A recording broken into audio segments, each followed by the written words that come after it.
In 1581, a man beat his own son to death with an iron staff, then spent 3 weeks screaming and banging his head on a church floor, begging God for forgiveness. That man was the ruler of all Russia, and that was actually one of the milder things he did. His name was Ivan, and this is the real story. When Ivan was 3 years old, his father died. When he was 8, his mother was poisoned. He watched it happen.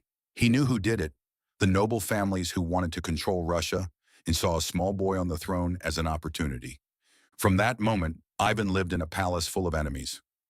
The nobles ignored him, humiliated him, fought over power around him like he was invisible. He watched everything.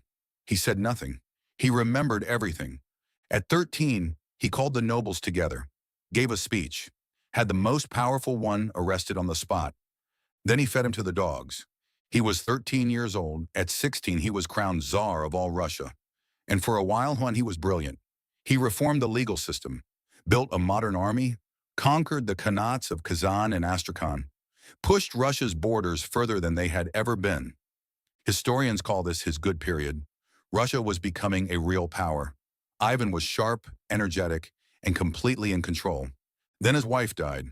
Anastasia was the one person in Ivan's life who could reach him, who could pull him back from the edge when the darkness crept in. She died in 1560. Ivan believed she was poisoned. Modern forensic tests on her remains found traces of mercury and lead. He was probably right. Something broke in Ivan that day, and it never healed. What came next had a name, the Oprichnina. Ivan split Russia in two. One half governed normally, the other half, his half, ruled by pure terror. He built a private army dressed entirely in black. Black robes, black horses, and on their saddles, a dog's head and a broom. The dog's head meant they would sniff out treason. The broom meant they would sweep it away. They were called the Oprichniki. They answered only to Ivan. No accusation needed proof. No trial was required. If Ivan suspected you, you were gone.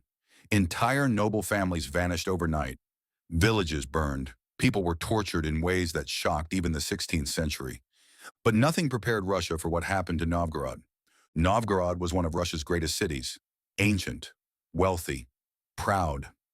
Then someone handed Ivan a letter, possibly forged, claiming the city was planning to defect to Poland.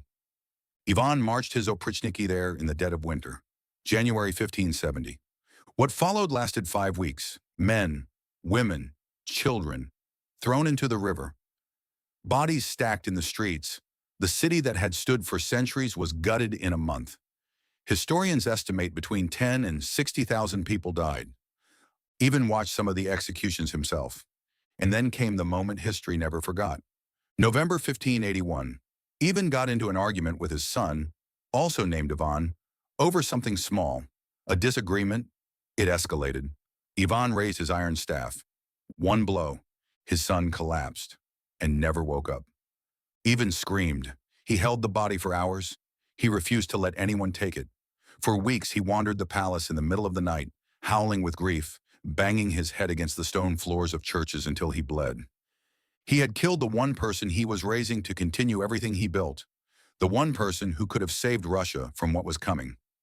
Ivan died 3 years later, collapsed over a chessboard. Russia died with him, not immediately but slowly.